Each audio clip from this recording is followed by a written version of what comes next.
With the Khasi Hills Autonomous District Council elections approaching on the 21st of February 2025, political parties have intensified their campaigns. On the 10th of February, the United Democratic Party (UDP) held a rally at Nongrah Pdeng in support of its candidate for the Nongthymmai Constituency, Desmond Mawlong. The event was attended by UDP Vice President Robert Jun Kharjarin, General Secretary Jamino Mautho, party leaders and supporters.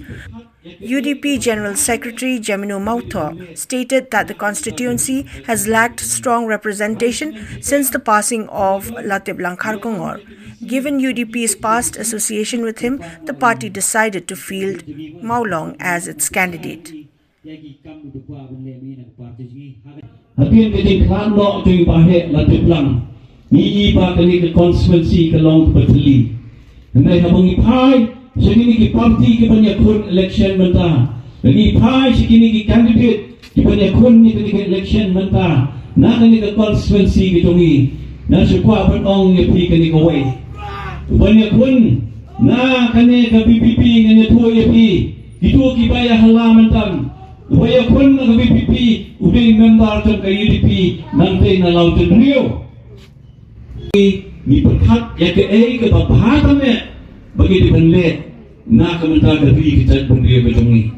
Lais nem siteng bagi don ni alam ya ke isi KHADC ni dalam skin bos. Ni dalam skin bos.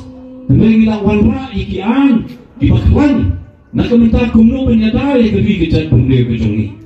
Dia datang yoso, ya kita kitingkan pok, kitingkan no skin was, kimdan pat dakumway pat benong, ban keren, persya ni pangilale iki kam pasniu, ni kam pasniu dur, ya ki emlang salang ikan kesensyar kekhalar, na persyang manle iki babahatan Meanwhile, Desmond Mawlong, in his speech, underscored the significance of the 6th schedule, calling it a safeguard for the indigenous community that must be further strengthened. He urged upon the electorate to support his candidacy for the overall development and protection of Khasi interests in Nongthymmai.